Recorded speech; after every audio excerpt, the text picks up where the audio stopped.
موزیک جن عفرینی علی عیسی لسر شوپا ساز بنده بناو دنگ آدیک دخوازه فلکلورا چای کرمنج زندی بمینه. اف 12 سال نوینه که خواندنا خویا اکادمیک جو موزیکی را خستیه خزمتا هنرا کردی. اول پیمانگاها که ناو آدیک لیکریه شاگرتان هینی موزیک و فلکلورا کردی دکه. آدیک کسی که التنبور دادا، کسی که فلکلوری منطقه عفرین لیده خست. تایبەتمەندی ویژی هەبوین کە ئینسانێکی پڕ بە فلکلۆری خۆفە گەرێدۆی بی و تەمبورێ وی 6 پەردە بووین چاپ لێ دەدا بە تلیۆ لێ دەدا یانێ بڕیشێ لێ نادەخست هەوژی مەخواست یانێ ئۆرمانجێمە ji vê navî odîk û gizarokid me berîgiya فلکلۆری خۆش bîr nakin.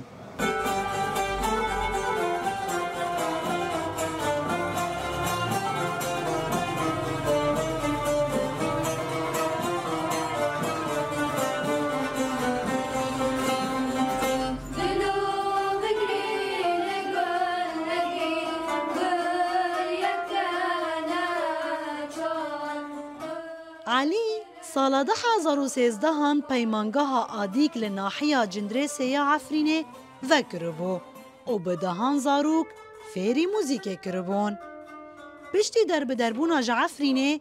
علی دیسا پیمانگاه خواه لطاخ شیخ مقصود یا کردان لحلبه وکریه که بفیر کرنا موزیک او هیویا وگرا عفرینه ددل خدا گشت که انو ام تکرا و گرم باجاری خو منطقه خو اجبر گو تایبەتمەندیک ما هەیە انو لوداره زارو کد ما ام تکرا فیر بکن استراند خو ای منطقه ای عفرینی بشترا ای رو جاوا هر 4 پرچه کردستانی و هر وقت نجیانه انتاگو نوتا و موزیک نواتد استراند عربی جی و کردی جی و ترکی جی انا او بخوا دمینه میوزیک.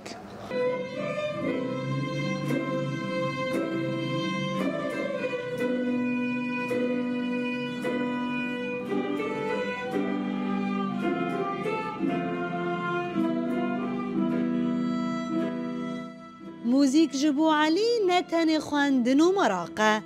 لبهین کرنا نفشن نوهاتی لسر ساز و آوازن هنرمندن چای کرمنج او بویا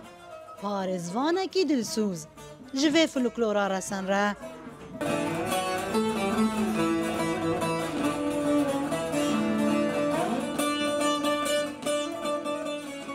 نوروز را شدنگ امریکا